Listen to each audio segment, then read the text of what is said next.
Hello ගොඩක් ආදරෙන් ඔයාලා මගේ YouTube එකට පිළිගන්නවා. පහගේ සතිය පුරා මම අසනීප වෙලානේ හිටියේ. ඉතින් මට ගෙදර මොකුත්ම කරගන්න බැරි වුණා. ඉතින් අද මම බබාව ස්කූල් එකට දාලා ටිකක් චූටි වෙලාවක් නිදාගෙන දවසේ වැඩ පටන් ගත්තා. ඉතින් මේ වීඩියෝ එක දිගටම රැඳලා ඉන්න මම මොනවද කරේ කියලා ඔයගලන්ට බලා ගන්න පුළුවන් අද දවස පුරාවටම. මුලින්ම මම පොඩ්ඩක් ඩේ ක්ලීනින් එකකට යන්න හදන්නේ. මේ මාස්ක් එක දා ගන්න ඕනේ. තාම හැම්බෙස්සාව කැස තියෙන නිසා. ඉතින් ඔයාලා ගොඩක් පරිස්සමින් ඉන්න කියලා ඉල්ලන ගමන් අද දවසේ වැඩ පටන් ගන්න වෙන මාත් එක්ක. මාස්ක් එක දාගන්න.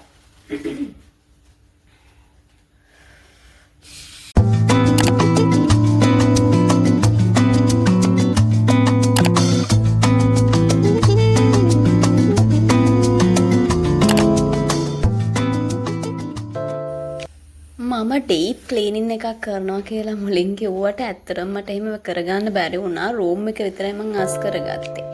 මගේ උගුර මාර විදිහට රිදෙන්න ගත්තා. මේ සත්‍යම අසනීප වෙලානේ හිටියේ. ඔන්න ලොකු ඇස්සක් එන්න වගේ එකපාරම කළු කරගෙන ආවා. දෝල ගිහලා මම රෙදි ටික ගෙට ගත්තා. මාර බඩගිනි මං තාමත් උදේට කාලා නැහැ. දැන් 10 මාරටත් 10 මාරක් පහ වෙලා වගේ.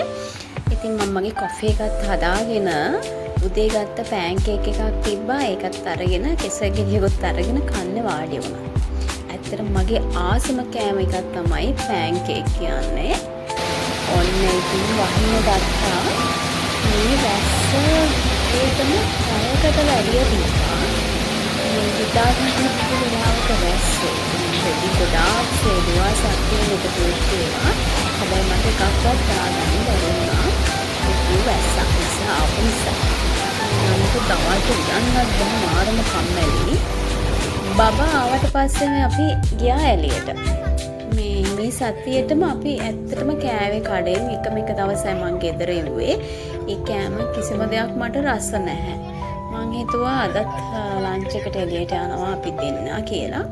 ඉතින් අපි ගියේ කොට්ටාවේ. කොට්ටාවේ හැමදාම වගේ අපි යන තැනක් තමයි මෙන්න මේ ඩබල් බැරල් කියන්නේ. ලන්ච් වලට යනවා නම් ඇත්තටම මෙතන හොඳ තැනක්. ඉතින් බබා කැමති දේ තමයි ඉතින් එයා කියන්නේ. මොනවාද කියලා එයා රයිස් වලට තමයි කැමති.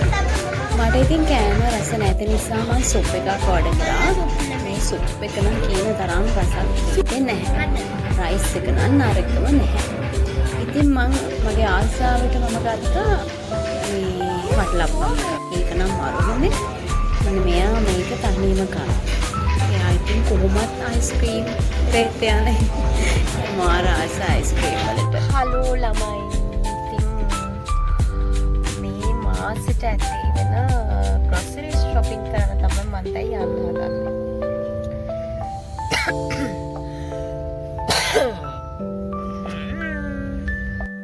ඉතින් මොන්න මම සුපර් මාකට් ආවා. ඉතින් මගේ පුරුද්දක් තියෙනවා. එකපාරම බඩු ගන්න නැහැ. පොඩි රවුමක් යනවා සුපර් මාකට් එක වටේ. මගේ හිතේ තියෙන්නේ මම කවදාවත් ලියාගෙන ඉන්නේ මොනවාද ගන්න කියලා. ඉතින් මතක් කරගෙන රවුමක් ගිහිල්ලා තමයි ඔන්න බඩු ටික ගන්න හදන්නේ. ඉතින් ඔන්න එයා අරන් එනවා ට්‍රොලි එක. එයාගේ වැඩේ ඉතින් ඕක තමයි. එයා හරි කැමති ටිකක් හවස් වෙලා මාකට් ගියාම ට්‍රොලි එක අරන් එහාට මෙහාට යන්න. මම යන්න ඕනේ එයාගේ පස්සෙන් මේක අරගෙන. ඉතින් මම ඇත්තටම මේ කිරි පිටි වගේ දේවල් ගන්නකොට පොඩිම පැකට් ටික තමයි ගන්නෙ. ඉතින් මම පිටිතර කිරි කන්නේ නැහැ. අපේ අම්මට තමයි ඒ වයින් අරගෙන තියලා තියාගන්නේ. ඉතින් මම ඒ වගේ පොඩි මිස්ටමෝල් පැකට් 3ක් කිරි පැකට් 3ක් වගේ ගන්නවා. එතකොට මට එක වතාවකට එකයි මම කඩලා දාන්න. එතකොට ඒ දෙක මික්ස් කරලා ගත්තම මට රස දෙකක් හදා ගන්න පුළුවන්. ඒ වගේම රතු සීනි තමයි මම ගන්නෙ. සුදු සීනි නම් මම ගන්නෙම නැහැ. ඉතින් මාසෙට අවශ්‍ය නැට වර්ග ටිකක් මම ගත්තා. ඉතින් වර්ග නම් මම විතරයි කන්නේ. මම ඇත්තටම මේ මිරිස් 3-5 වර්ග ගන්නකොට මම ගන්නේ විච එක විතරයි. ඒක අනිත් ඒවා කිසිම දෙයක් හරියන්නේ නැහැ. මස්කාරය එක විතරක් මම ෆ්‍රීලන් ගන්නවා. මම ඒකට දැන් පුරු වෙලා තියෙන්නේ. ඉතින් මාසෙටම ඇති වෙන දේවල් වල මට ගොඩක් කියන්නේ නෑ මේවා. ග්‍රෑම් 100 පැකට් එකක් තිබ්බොත් පැකට් එක ගන්න තිබ්බත් මට හොඳටම ඇති. ඉතින් මම ඒ ටිකක් ගත්තා. ඉතින් මේකෙන් තමයි මම හැමදේම ගන්න. ඒ නිසා මට එතන හැමදේම තියෙන හින්දා මට හරි ලේසි. මම ඒ ටිකත් අරගෙන සුදු ලුණු ඊලුණු ටිකක් ගන්න ඕනේ. අද එළවලු ගන්නේ නැති නිසා මම ඒ ටිකත් මේ සුපර් මාකට් එක ඇතුළෙම ගත්තා. ඒ වගේම මගේ ක්ලීනින් ප්‍රොඩක්ට් ටික.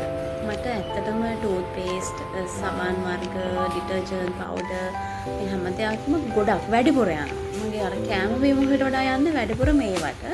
ඉතින් මම ඒ ටිකත් අවශ්‍ය ප්‍රමාණයට ගත්තා. මම මේ සනීප ආරක්ෂාව ගැනත් හිතලා බැලුවා. ඉතින් මගේ බබා ඉතින් ඒක ට්‍රොලි එක අරගෙන යනවා. ඉතින් අපි ඒ ටික බිල් කරගෙන දැන් යන්න හදන්නේ ගෙදර. යන ගමන්ම මම මගෙන් ගත්තා මේ සතියකට ඇතුළෙන චිකන්. අපිට සතියකට ඇතුළේ චිකන් තමයි අවශ්‍ය වෙන්නේ. ඉතින් ඒ ටිකත් ගත්තා. ළමයි මගේ ගෙදර හවසට ඉර බහගෙන යන්නේ ඔන්න ඔය විදිහට. මම ආසම වයිබ් එකක් තමයි මේක. ලස්සනට ඉර බහගෙන යනවා. ඉතින් අද දවසේ ඔය විදිහට තමයි ඉවර වෙන්නේ. ඉතින් මම ලස්සන වීඩියෝ එකක් අරන් ඉක්මනටම එන්නම් ඔයාලව හම්බ වෙන්න. ඉතින් ගොඩක් ආදරෙන් ඉල්ලනවා ඔයගොල්ලන්ට මාව subscribe කරන්න, like කරන්න, comment කරන්න කියලා. ඉතින් ගොඩක් ආදරෙන් ඔයාලට කියන පරිස්සමින් ඉන්න කියලා.